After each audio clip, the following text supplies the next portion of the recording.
Ben Hatice Akta, 1984 Gaziantep doğumluyum. 18 yıldır matematik ve geometri öğretmenliği yapıyorum. Son 5 yıldır da eğitim koçluğu yapıyorum. 18 yıldır sınava hazırlanan öğrencilerle birlikteyim. Bu süreçte yaşadıkları sıkıntıları, stresleri, yönetemediği durumları gördüm, gözlemledim.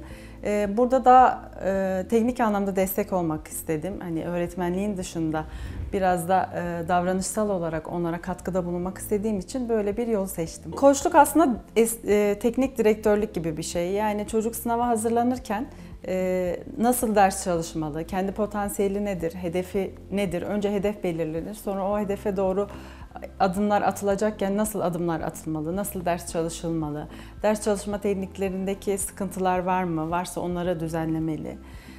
Sınava giden yolculuktaki yaşadığı tökezlemelerde yanında bulunup onu yerinden kaldırıp tekrar yoluna devam etmesini sağlayan kişi. Eğitim koçluğu sürecinde anne baba ve çocuk da işin içine dahil. Ben onu 3 ayaklı sehpaya benzetiyorum. 3 ayaklı sehpanın ayaklarından biri eksik olduğunda sehpa ayakta duramıyor. Bu ekip işi, anne baba, çocuk ve koç şeklinde ilerliyor. Eğitim koçluğu ihtiyacını genelde 7. ve 8. sınıfta ihtiyaç hissediyor veliler ve öğrenciler. Çünkü 8. sınıfta ilk kez büyük bir sınava hazırlanıyorlar. O sınavda tabii anne babalar çok heyecanlı ve telaşlı oluyor. Bu süreci yönetme konusunda tedirgin oluyorlar. Bu anlamda destek alabiliyorlar. Ders çalışma tekniklerini çok oturtamayan, başarı sağlayamayan, çok çalışmasına rağmen istediği hedeflere ulaşamayan ya da önünde çok büyük bir sınav varsa bununla ilgili ciddi kaygıları olan İnsanlar genelde eğitim koçuna ihtiyaç hissederek başvuruyorlar bize.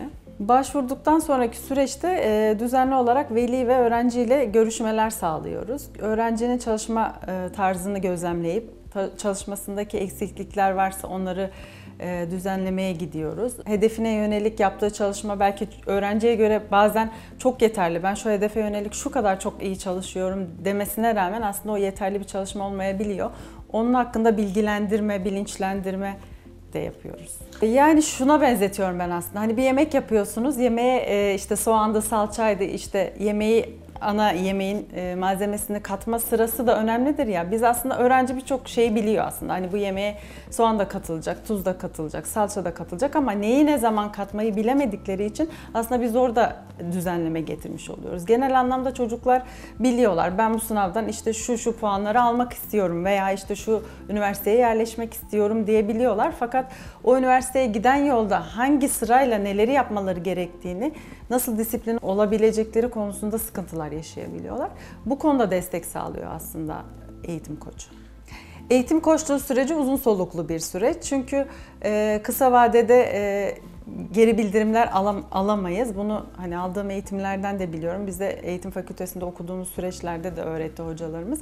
Yani yemeğin pişme süresi gibi. Yani atıyorum yine biraz önceki verdiğim yemek örneğinden vereyim. Hani yemek çok hızlı, çok çabuk pişsin diye ateşin altını açarsak alttakiler yanıyor, üsttekiler de çiğ kalıyor. Aynı onun gibi belli bir süreç gerektiriyor. Mesela üniversite sınavına hazırlanan öğrenciye 11. sınıftan itibaren koçluk desteği aldırılmasına uygun görüyoruz. LGS'ye hazırlanan öğrenci için 8. sınıftan sınava kadar yani 1 yıllık süreçte bu eğitim koçluğu takviyesini almasını tavsiye ediyoruz. Aksi takdirde sıkıntı oluyor. Yani yemekteki örnek gibi ya da işte bir tohumu ekiyoruz toprağa, hemen çapalayalım, hemen su dökelim, hemen çapalayalım dediğimizde ertesi günü tohum çıkmıyor. Tohumun çıkma süresi eğer 5 aysa 5 ay beklememiz gerekiyor. Bizim döktüğümüz ekstra sular tohumu çürütüp tamamen yok olmasına sebep oluyor. Evet, eğitim koçluğu bir tedavi süreci değil. Tamamen teknik anlamda çocuğu sınava hazırlayan süreç.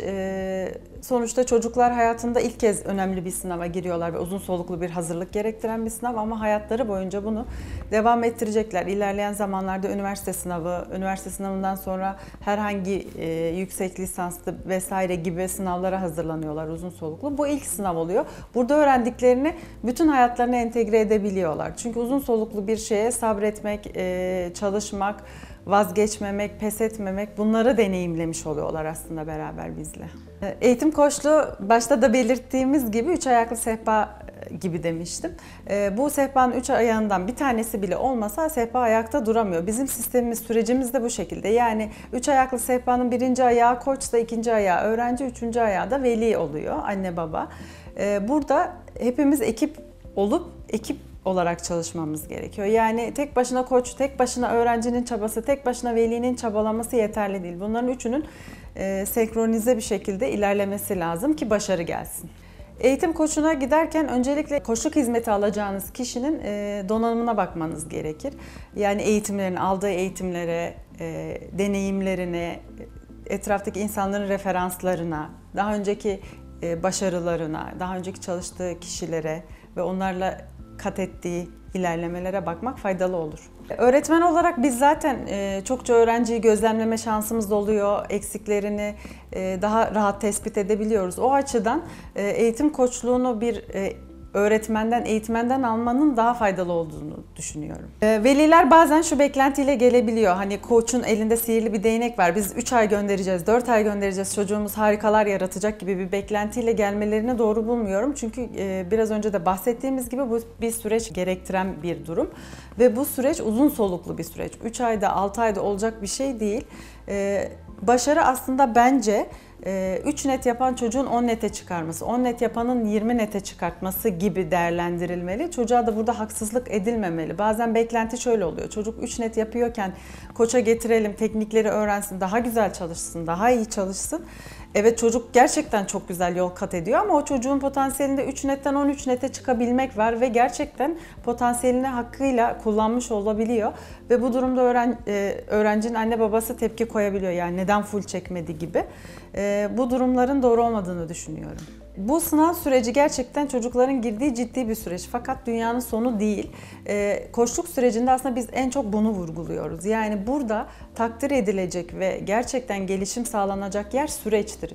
Yani başlarda ders çalışma alışkanlığı olmayan bir çocuğun sene sonuna geldiğimizde çok güzel ders çalışıyor bir çocuk olması daha takdir edilesi geliyor bana. Çünkü sınav anında ufak tefek aksilikler de olabilir, potansiyelini yansıtamayabilir ama asıl önemli olan süreç. Zaten hep koçluk süreci diye bahsettik bu durumda.